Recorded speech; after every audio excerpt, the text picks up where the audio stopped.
It happened here. This was the moment I realized what I was playing. A genre of game so odious that I had not just forsaken it, I had never gotten into it in the first place. I hated this kind of game. In fact, I was not convinced they deserved the honor of being called a game. For the past few months, I've been streaming survival crafting games. I got into this genre with Subnautica and Below Zero years ago. Then I fell into Grounded. I love this genre. I mean, I love it when I don't hate it. This isn't the time for that, though. They told me this was another survival crafting game.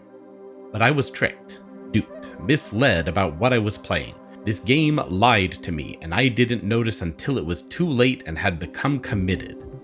They told me it was a survival crafting game. It was not. The Planet Crafter is an incremental game.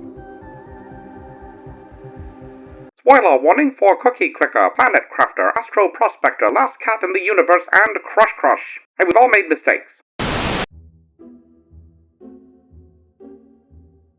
I don't appreciate being lied to, or tricked, or having a decade of perspective overturned by a clumsily designed game that misses so many swings yet somehow still got a home run.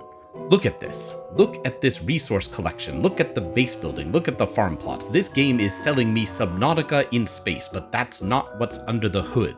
What is under the hood has forced me to reconsider some of my long-standing beliefs about the genre it actually belongs to, not that it'll admit it.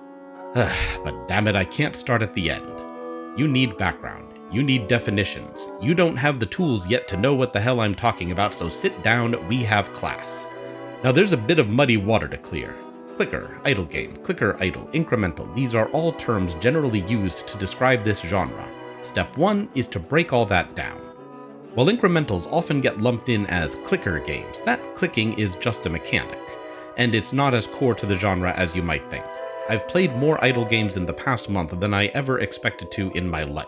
A low bar to be sure, but I found that clicking is a mechanic which, while available throughout most of these games, is restricted to the very early minutes. Clicking is boring and a lame game mechanic, which is why step 1 of clicker games is to end the clicking by acquiring upgrades that do the clicking for you. Technically, the option is never off the table, but it won't be long before your clicks start to feel pointless. And not every incremental uses clicks at all. Astro Prospector here never requires a single click beyond choosing your upgrades. So lesson 1, just because the game is incremental doesn't mean it's a carpal tunnel risk. Clicking is usually to get you off the ground, then more or less ignored. What about idle? Are incremental games idle games?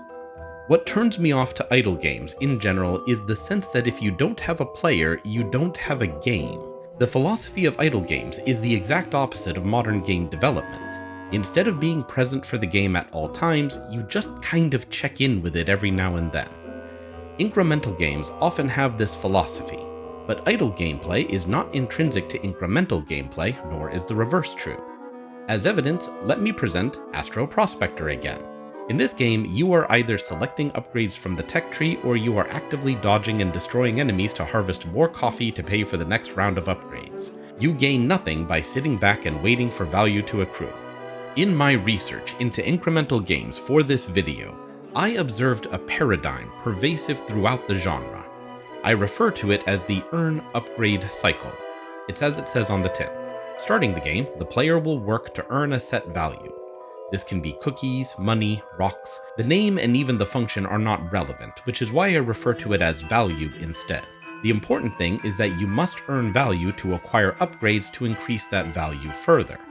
All incrementals have this value, and the goal is always to increase it. These upgrades can be anything. Auto-clickers, hot air balloons, turrets, bullets being spat out of a headbanger's mouth are all valid options. What's important is that the upgrades increase your efficiency during the earn cycle, which enables the acquisition of more upgrades to increase that efficiency further. Now you might be saying, Seaside, that's just nonsense. You buy upgrades in roguelikes too, and probably other genres you're too lazy to look up. You're absolutely right, I am too lazy to look that up. But there is a unique design philosophy to incrementals. First of all, the cost of upgrades rises exponentially. The first purchase might be cheap. The next could be 10 times that cost. The following 10 times that one. Further, individual upgrades can often be leveled up, with rising costs there too, and so the goalposts are continually moved further away, requiring more and more to reach them. That's one. Second is that upgrades in other genres are optional.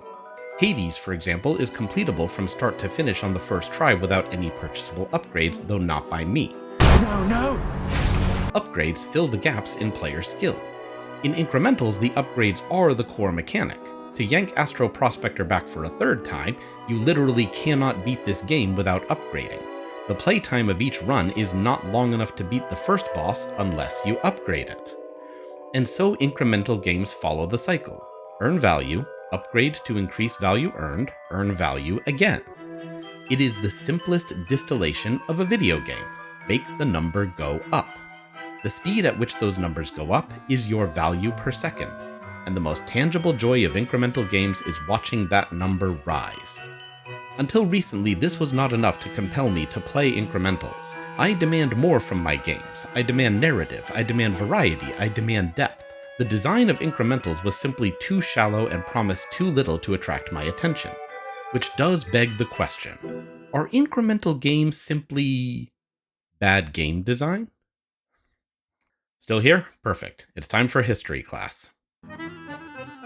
This video is not springing fully formed from the void. It's built on some prior work that I'd be remiss not to address. About 7 years ago, Snoman Gaming released a video in his Bad Game Design series, the focus of which was idle clickers. In response, fellow YouTuber Ingeniousclown wrote a response video defending incremental games, and this spawned a rivalry that would shake the foundations of the Actually, they were very cool-headed and responses were quite civil. What's wrong with the rest of you? Overall, I saw Clown's points and understood where he was coming from. He made a lot of counter-arguments to Snowman's points that I generally agreed with, but I still felt Snoman ultimately had the right of it. Now, these were both written in the early days of incrementals. The genre has, as Clown predicted, continued to evolve, evidenced by my getting tricked into playing one. So I want to take a moment to discuss some of these points and my personal takes on them. I'll reference the videos, but I won't be analyzing them directly. Links will be placed in the description for your viewing needs. And remember, these are their opinions from 7 years ago, and have likely evolved along with the genre. At its core, Snowman's thesis was that incremental games are manipulative and predatory. This can be broken down into a few bullet points. First, incrementals deal with eternally rising numbers. No matter how far you get into any of these games, the games will always have a goalpost further to reach. There is no end, and so it is ultimately a waste of time. This is a perspective I tend to hold. I mostly avoid games that have no endpoint, clear or otherwise. I will avoid endless modes as I have no drive to see how far I can go against an eternally rising opposition. Seeking a goal already known to be futile is a waste of my time. But that is a personal preference, not an objective criticism. I played Subnautica and eschewed the Long Dark because I knew Subnautica had an endpoint where the Long Dark did not. That isn't that the Long Dark is bad, but it's not an experience I want to have. Though games with really compelling characters or gameplay do sometimes get around that aversion. Another point is the use of real-time mechanics. Snoman considers this to invite predatory practices, while Clown observes that all games use real-time mechanics on some level. I feel Clown's argument is disingenuous. It is true that every game requires the player to use time, but that's not the same as allowing time to pass without taking actions as a game mechanic. There is a clear difference between using time to parry an attack and waiting for a number to clear a threshold so an action can be taken. Snoman is correct that real-time mechanics have been used for predatory monetization.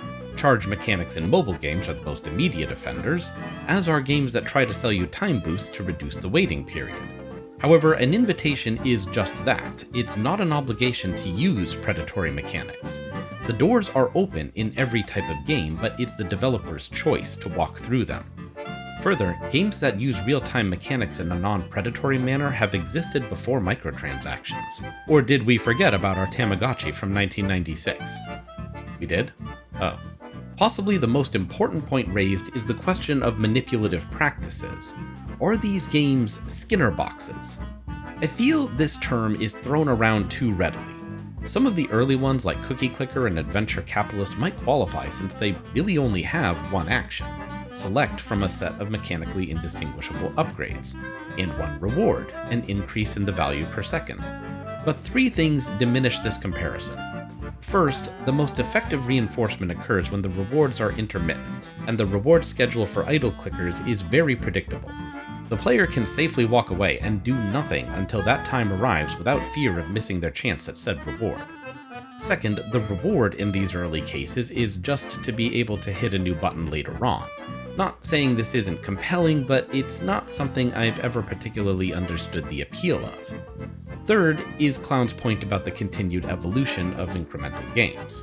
As I mentioned a few times, Astro Prospector is an incremental game that defies many conventions of the genre. If you develop no skill at bullet hell dodging, the upgrades won't be enough to get you through it.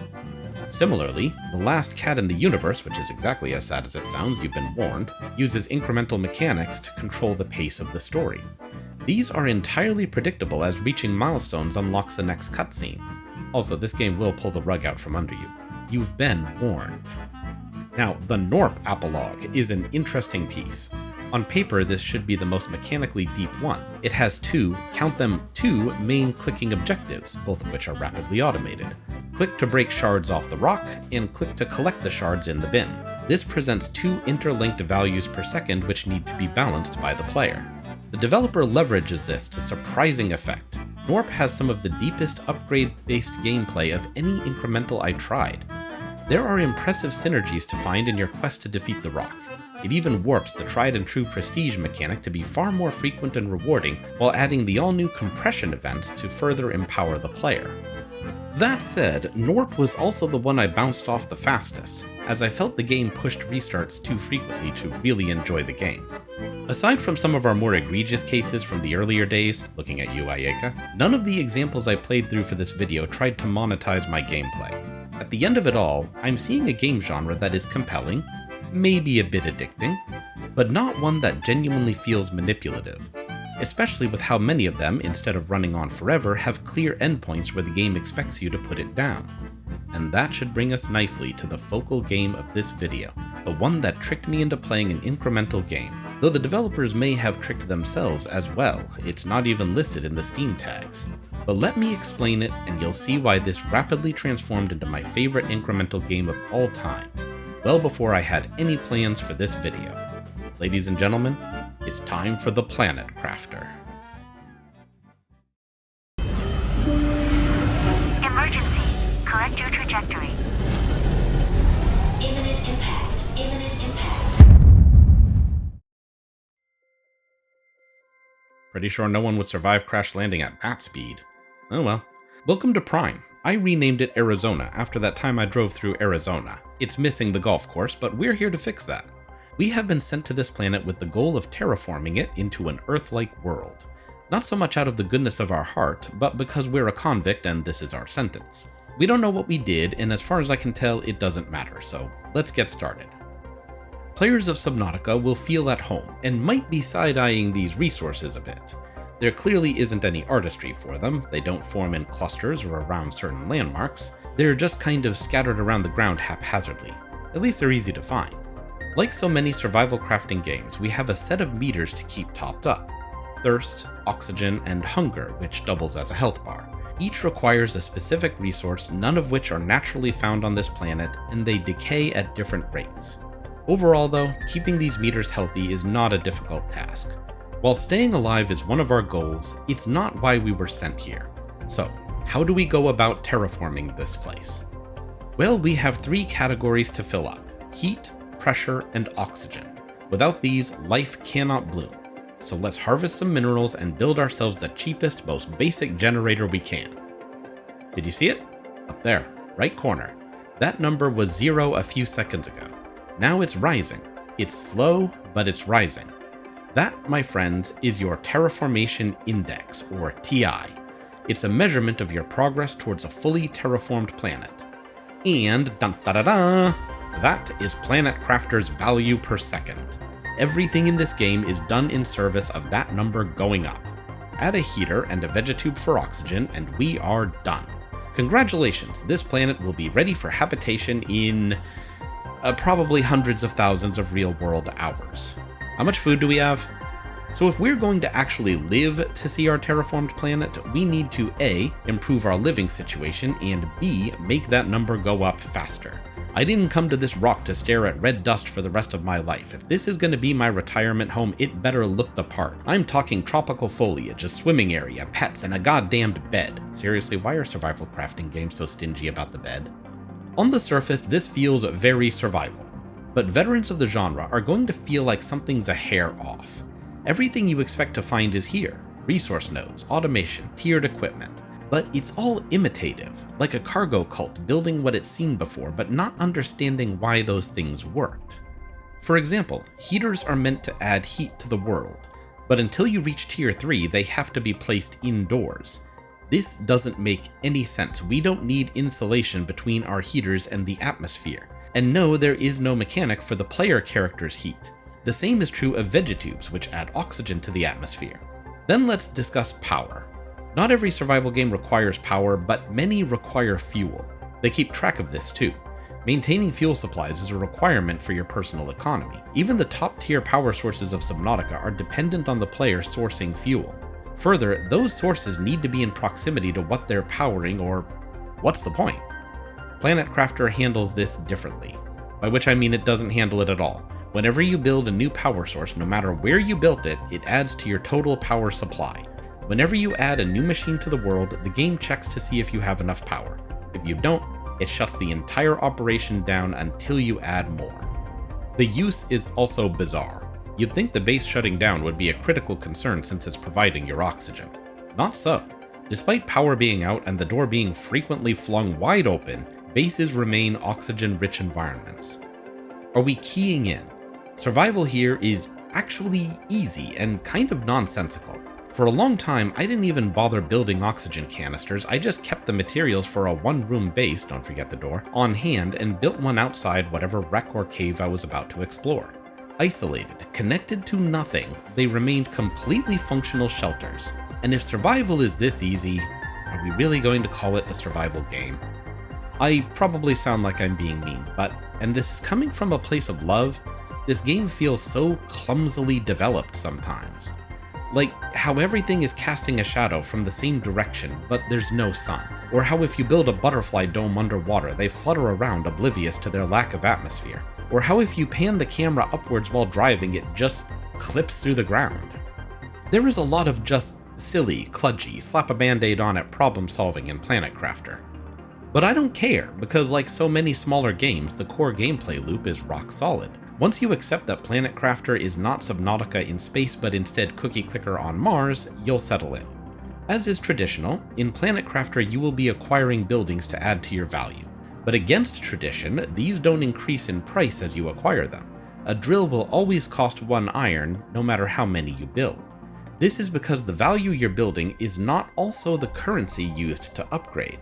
Instead of relying on the ever-rising cost for grandmas, Planet Crafter limits your production by relying on the gathering of in-world resources. You can't spend atmospheric pressure on titanium, after all. And yet those exponential rises do exist.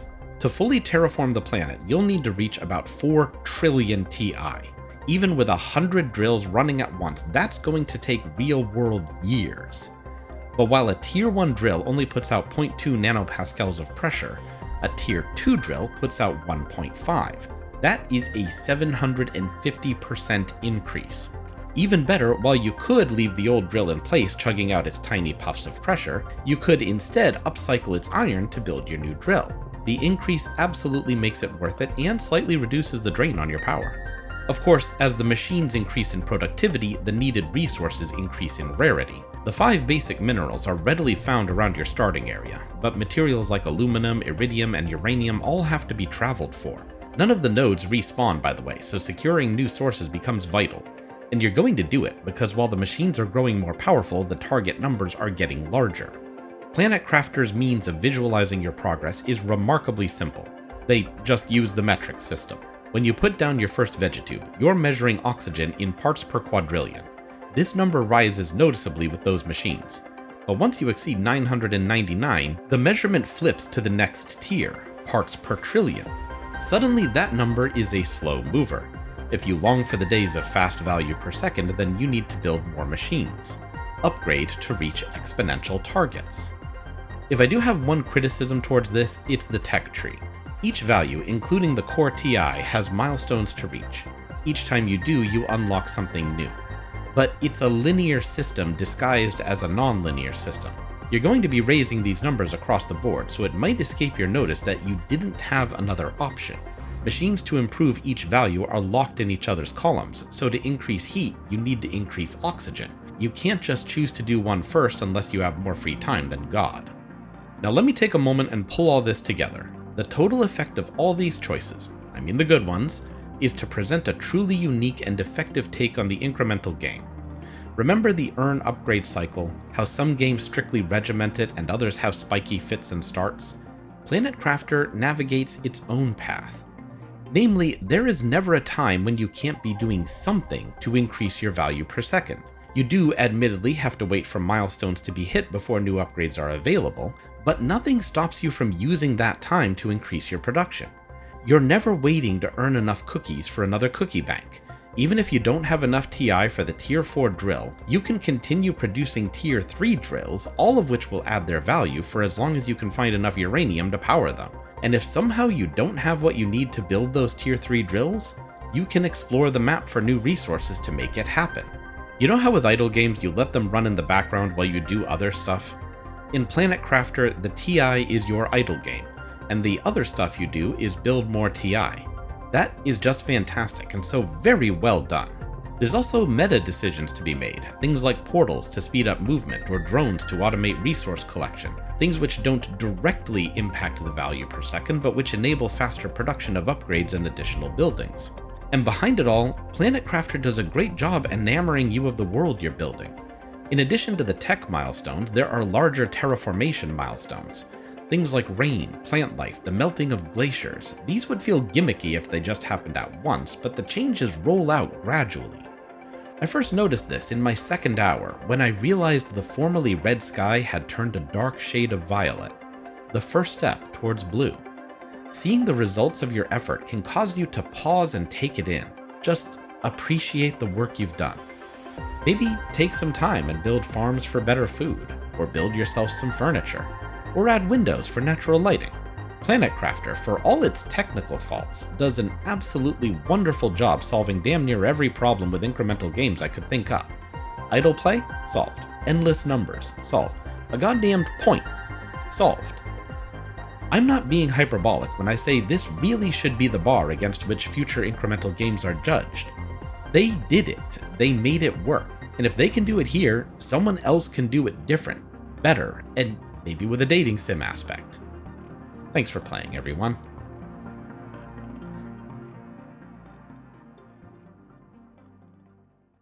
Yeah, I'm not sure we, click.